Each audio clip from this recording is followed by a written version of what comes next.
is where we discuss the possibilities.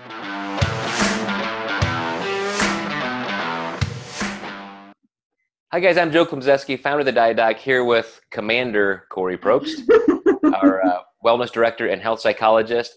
And we're going to be back into the second part of our series on motivational mastery, specifically goal pursuit.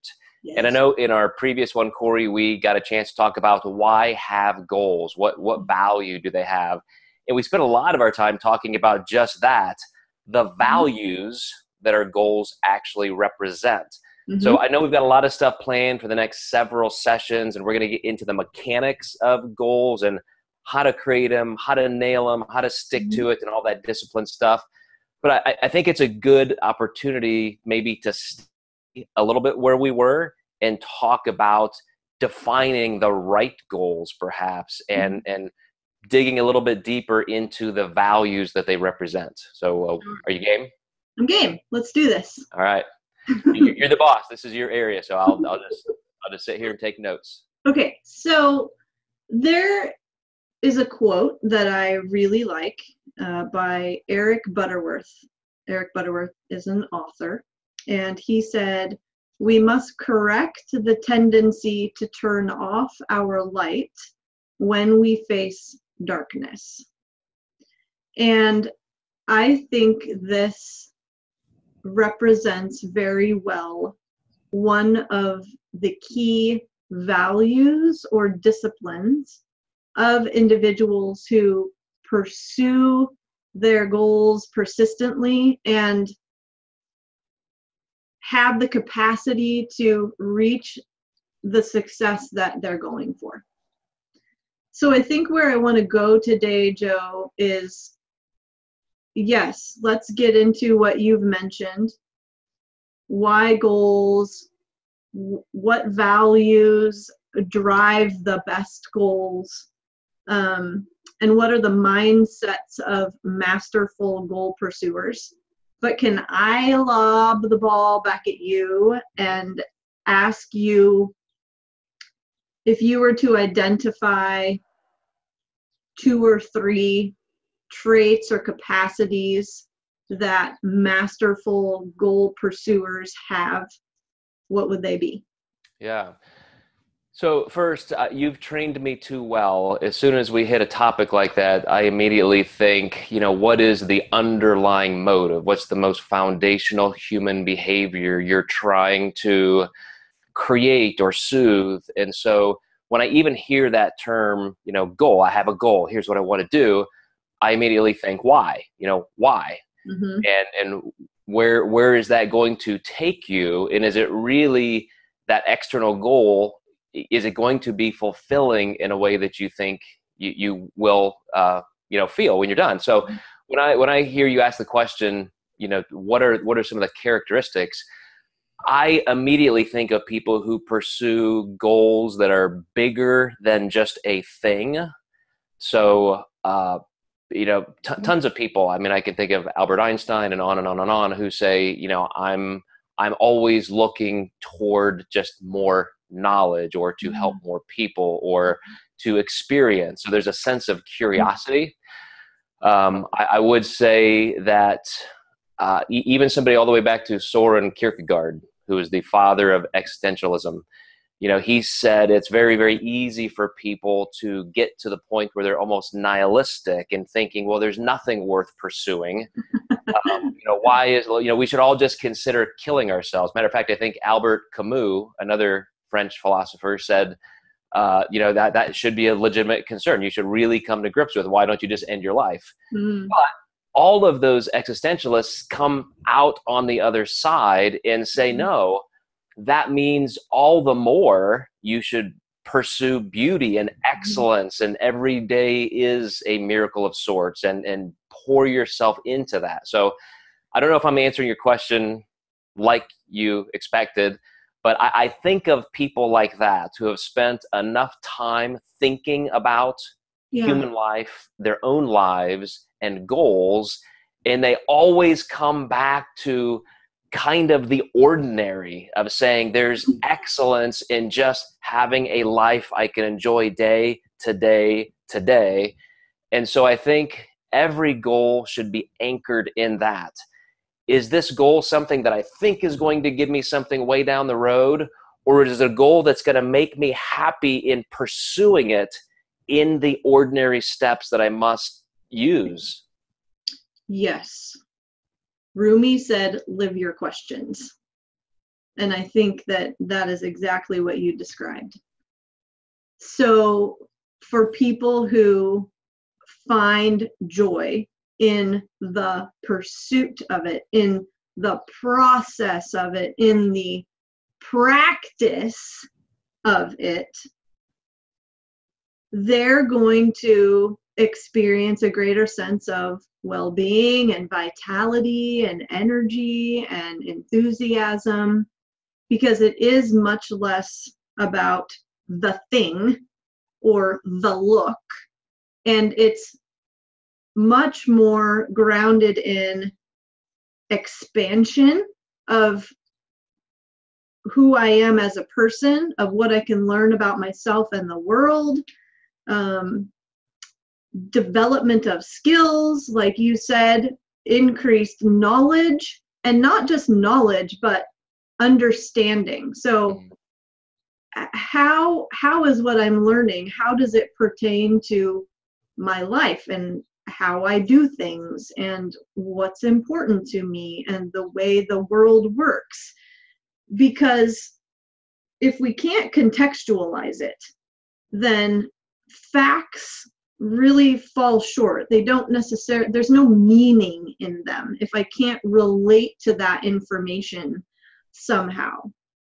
So what I heard you saying, Joe, in the way that you described it, is that individuals who are masterful goal pursuers approach their goals with a mindset of curiosity, a sense of discovery. I love the word adventure. There's a sense of adventure that goes into the process of the goal pursuit itself. And I think where this leads down the path of a growth versus a fixed mindset. We're going to come back to Carol Dweck here from Stanford. And that growth mindset is all about stretching and improving, whereas the fixed mindset is all about proving. So when we're proving, it's, I have to prove that I'm already good, that I already know, that I'm already talented, that I already have these skills. And it sets us up for a whole host of stuckness and wanting to give up and just feelings of despair and thinking that this goal's not for me. As opposed to, if we approach things with a growth mindset, then we're more into this space of awe and wonder, and let's kind of see what happens here. I don't know. I can be okay with some level of uncertainty here, because it's all about incrementally developing myself in some way. In terms of the growth and fixed mindset too, Joe, the growth mindset relates to what I did bring up yesterday, which is it's an incremental lay theory. And a lay theory is virtually a mindset. It's a way of thinking. And the incremental lay theory says, you know what? When I'm pursuing a goal, I'm going to look at this as incrementally building my skills, my capacities, my abilities. And at the same time, I may find that my values actually change, because those aren't fixed either. I may set a goal and then in the middle of that goal be like, I don't know if this is important to me anymore. I am rethinking what I believe now and what my values really are. And so if we're adopting a goal with the incremental mindset, we have to go into it with the understanding that there is the potential that things are really, really going to shift for us. This is getting really philosophical, isn't it? And I love that. I will. But if I could just comment on what you've just said, Yeah. it reminds me again, as I'm talking about living with an enjoyment of the ordinary and the process toward a goal, I think a lot of the Enlightenment philosophers, as I said, always come down to, but that's real life, like that's organic in the trenches daily life, but you don't have to stay there. If you're not reaching for the stars, so to speak, you're never going to experience that true adventure, like you said. I think of people like Elon Musk, who, will build a fortune and then spend it all trying to do something that nobody in the world even thinks is possible, and then he does it. Yeah. And so, I go back to even Dostoevsky. He said, as a Russian philosopher and poet, no matter what man accomplishes, we'll have all these lofty goals, we'll achieve them. As soon as we achieve them, we will immediately find a way to be miserable again. Yes. Because we have to then conquer something else. What's next? Right. And so he said, that's just the curse of man. And I go back even to Albert Camus, who said, and he's kind of the father of absurdism, a branch of existentialism. And he said, it's just so crazy that we as humans act this way, trying to pursue all these things, and they're all so empty. So he's the one who brought everybody back as existentialists back to, let's just love daily life. Let's be kind to one another. Let's enjoy the day. And so anyway, I think you have to have both. I think you have to love that process, but it's still a trajectory that you're creating towards something. And then, as Dostoevsky would warn against, don't think that wasn't anything. You accomplished it, celebrate it, enjoy it, let it maybe lead to something else, but don't keep trying to think that just the pursuit of something major is going to make your life everything you wanted. Yeah, and I think, I don't want to say we get into trouble when we don't, okay, let me back up. When we expect that the goal pursuit is, like you said, going to result in this bliss and ultimate unyielding happiness, we're setting ourselves up for significant disappointment. And we have to go into every goal expecting that it's going to be a process of 2 steps forward, 1 step back, 3 steps forward, maybe 4 steps back, 2 steps forward, and then 5, and then we come back again. And so within this sort of like undulating process, there's a lot of emotion that occurs, and it doesn't necessarily feel good. And coming back to that original email that I'd gotten from that client, like, I feel so lost and depressed and anxious without a goal. I want to say, well, guess what? You're going to set a goal, and you're still going to feel all of those things. So a goal doesn't remove us from the human experience, which is an amalgamation of emotions up and down and left and right. But a goal, I think, gives us a foundation to come back to something that feels grounding to us. Coming back to what's grounding? Well, what's important to me and my values and who I want to be as a person. When we experience like just this lostness where we're either feeling really, really rigid because it shouldn't be this way and the circumstances need to change, or super chaotic because we don't know what to do and we're trying to grasp for anything that feels stable. It's in that space where the goal itself becomes the grounding force. Where, yeah, what do I have here? I was gonna say I just posted today on social media a T-shirt quote that I read. You know, life is not easy. Life is not perfect. Life is good. And if you could approach it like that, I think that says a lot of what you're mentioning here. That it's never going to be perfect. It's never going to be easy. Yeah. But you could adopt the mindset that is good. It's good to pursue those things. It's good to struggle. It's good to fail. That's all part of the achievement process. And I love that we're going to spend at least one segment, like I said earlier, on the mechanics of goal setting, like how to really get in there and create that structure, because I really do need that. I mean, my brain is just wired to be in motion, and if I don't have enough happening and enough that I'm striving for, I feel like, and it's almost instant, like if I'm just looking around my office and I don't have a task that has to be done right now, I just almost feel like my brain caves into depression. And I know that's a dopamine response. There's brain chemistry involved. And so because those tendencies are there, I have to, one, make sure I'm never overextending myself. We want to create order out of chaos, but if there's too much chaos, then life is not going to be good.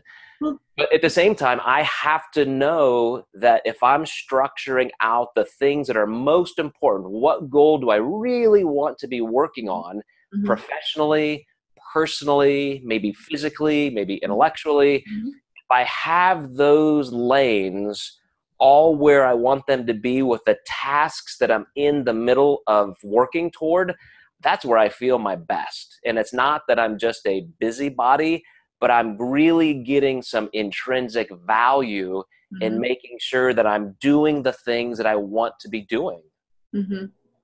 I like that you said it's not that I'm just a busybody, because you could be taking care of things and responsibilities and tasks, but none of them are necessarily going to be leading to anything generative or meaningful for you.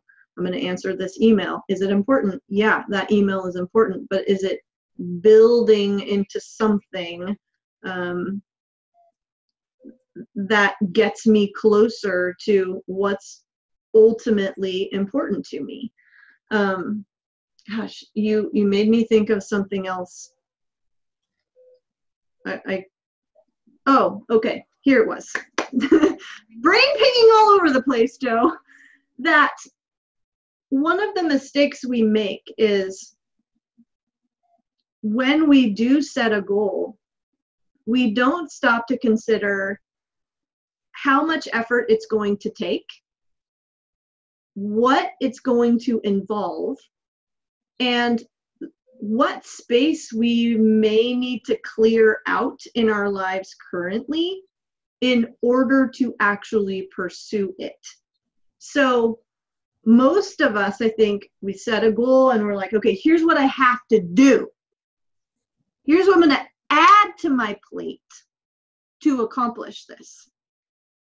Rather than also asking, what are the meatballs that I need to take off my plate? What do I need to let go of and clear out? And one of the things I love to do is to go through my entire schedule. I remember when you and I did this once together and we're like, write down everything you do. Everything you do on a daily basis. That was a really great experiment and assignment. It was like front and back numbered responsibilities. And then to go through it, and with the foundation of thinking about here are 2 or 3 of our ultimate goals, the responsibilities that we need to be working on every single day to get to these really important outcomes. What do we need to let go of? Is this, and this really something we need to be spending time on? Can we delegate it? You know, so. It's one of my favorite things to do to this day is to set up my environment for happiness and productivity and success. So it might be on a weekend or something like that where I you go through your entire inbox and clear everything out, or you go through your office and go through piles and throw things away, or you just like something like that just makes you feel like, okay, now I'm set up for massive commitment to something, not a bunch of chaos that weighs me down, but now I can focus on my goals. And we did talk about that yesterday. There's a cost to pursuing an important goal, and you have to make sure you, as you're saying, build room into your life for that. Okay, so should we summarize this segment? Yeah, because I know we can make these too long. We're gonna our 20-minute podcasts have already become like 25 to 30, so we risk being Joe Rogan here and going on all afternoon. So yesterday we talked about, why pursue goals, and are they important, and the whole process of just setting up the series. Today, I think really looking at the values and maybe anchoring them into some intrinsic things, looking at the beginning, I would say, the daily ordinary steps and finding contentment in that, but still shoot for it, man. I mean, go for something big. That's going to be something I know that comes up again in our series, but you tell me what you think in 2 episodes so far, what's important to take away. Well, that the goals that are going to be enduring are those that are anchored in our values, and those that have caused us to question who and how we want to be in this world. And then secondly, that if we are going to set goals, then we need to take responsibility for assessing our approach. And I don't just mean practically, like clearing your schedule, making a to-do list. I mean adaptively. I mean emotionally. What is the approach I'm going to take as a human? How am I going to be thinking? What is my process of thinking going to be like? And we can look at this in terms of an attitude. So what attitude am I going to embody through this process, with the understanding that I'm going to fluctuate between feeling really good and really happy and really inspired to feeling pretty down in the dumps and discouraged throughout this entire process. How am I going to shift in those moments to increase my persistence and my momentum? And I would ask those of you who are listening, what is the attitude that you're going to embody? Is it an attitude of curiosity? Is it an attitude of compassion? Is it an attitude of persistence? Is it an attitude of diligence? Okay, so ask yourself, what's the attitude? Because your attitude is your mindset. And your mindset sets the foundation for moving into that pursuit with the ultimate level of energy that you need and want to succeed. Perfect. Perfectly said. And that's why she is our health psychologist, everybody, Dr. Kori Probst. Love hearing you explain all this. And as I said, guys, we're going to have 2 or 3 more parts to this series. And one of the reasons we're starting to break things up into series like this is every time we jump into a topic, we're so excited and then realize, wow, in 20 minutes, you can't really go through everything. So we'll talk about that later. We'll do that next time. So we're going to start breaking things down into more mini series. But we also have an idea of maybe every couple months having a longer feature that we might talk for 60 to 90 minutes. So you guys be thinking about what topics you might want to take a deeper dive into and let us know. And as always, we love it when you leave other comments and like and share so we can keep this coming at you. So we appreciate you guys. Thanks. Thanks, guys.